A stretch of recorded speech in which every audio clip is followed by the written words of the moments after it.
मोहिनी एकादशी व्रत कथा। वैश्य धनपाल के दुष्ट पुत्र के उद्धार की कथा। अर्जुन ने संयम और श्रद्धा से युक्त कथा को सुनकर श्री कृष्ण से कहा, हे मधुसूदन, वैशाख माह की शुक्ल पक्ष की एकादशी का क्या नाम है तथा उसके उपवास को करने का क्या विधान है? कृपा कर ये सब मुझे विस्तार पूर्वक बताइए।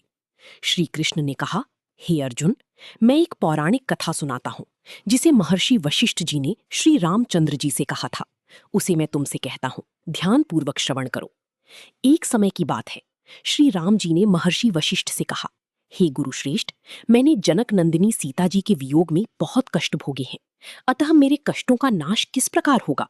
आप मुझे कोई ऐसा व्रत बताने की कृपा करें जिससे मेरे सभी पाप और कष्ट नष्ट हो जाएं।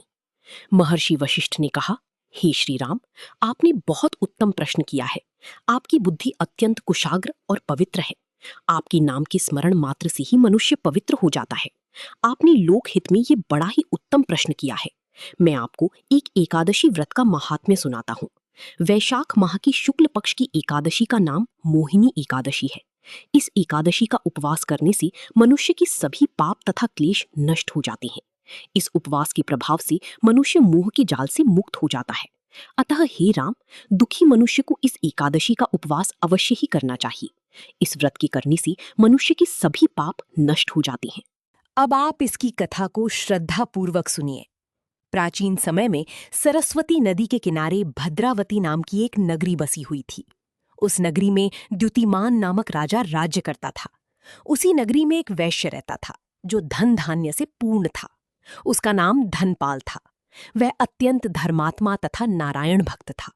उसने नगर में अनेक भोजनालय, प्याऊ, कुएं, तालाब, धर्मशालाएं आदि बनवाए। सड़कों के किनारे आम, जामुन, नीम आदि के वृक्ष लगवाए जिससे पथिकों को सुख मिले। उस वैश्य के 5 पुत्र थे, जिनमें सबसे बड़ा पुत्र अत्यंत पापी व दुष्ट था।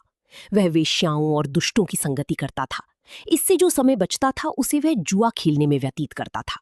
वह बड़ा ही अधम था तथा देवता, पितर आदि किसी को भी नहीं मानता था।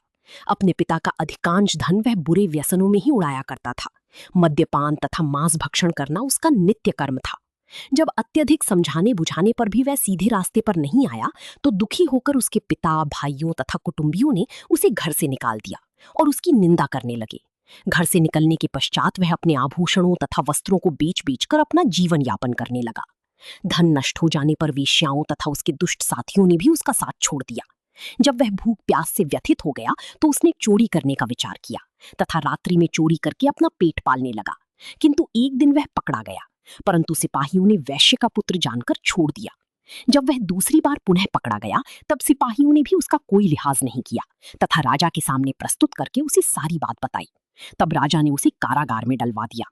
कारागार में राजा के आदेश से उसे नाना प्रकार के कष्ट दिए गए तथा अंत में उसे नगर से निष्कासित करने का आदेश दिया गया।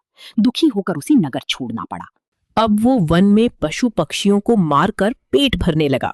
तदोपरांत बहेलिया बन गया तथा धनुष बाण से वन के निरीह जीवों को मार मार कर खाने एवं बेचने लगा। एक बार वो भूख एवं प्यास से व्याकुल होकर भोजन की खोज में निकला तथा कौंडिन्य मुनि के आश्रम में जा पहुंचा। इन दिनों वैशाख का महीना था। कौंडिन्य मुनि गंगा स्नान करके आए थे। उनके भीगे वस्त्रों की छींटे मात्र से इस पापी पर पड़ गईं, जिसके फलस्वरूप उसे कुछ सद्बुद्धि प्राप्त हुई। वो अधम ऋषि के समीप पहुंचकर हाथ जोड़कर कहने लगा, हे महात्मा, मैंने अपने जीवन में अनेक पाप किए हैं। कृपा कर आप उन पापों से छूटने का कोई साधारण तथा धन रहित उपाय बतलाइए। ऋषि ने कहा, तू ध्यान देकर सुन। वैशाख माह की शुक्ल पक्ष की एकादशी का व्रत कर।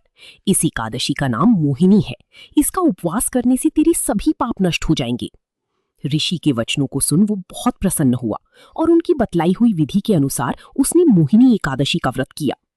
हे श्री राम, इस व्रत के प्रभाव से उसके सभी पाप नष्ट हो गए तथा अंत में वो गरुड़ पर सवार हो विष्णु लोक को गया। संसार में इस व्रत से उत्तम दूसरा कोई व्रत नहीं है। इसके महात्म्य के श्रवण एवं पठन से जो पुण्य प्राप्त होता है वो पुण्य 1 सहस्त्र गोदान के पुण्य के समान है। कथासार: प्राणी को सदैव संतों का संग करना चाहिए। संतों की संगत से मनुष्य को न केवल सद्बुद्धि प्राप्त होती है अपितु उसके जीवन का उद्धार हो जाता है। पापियों की संगत प्राणी को नरक में ले जाती है।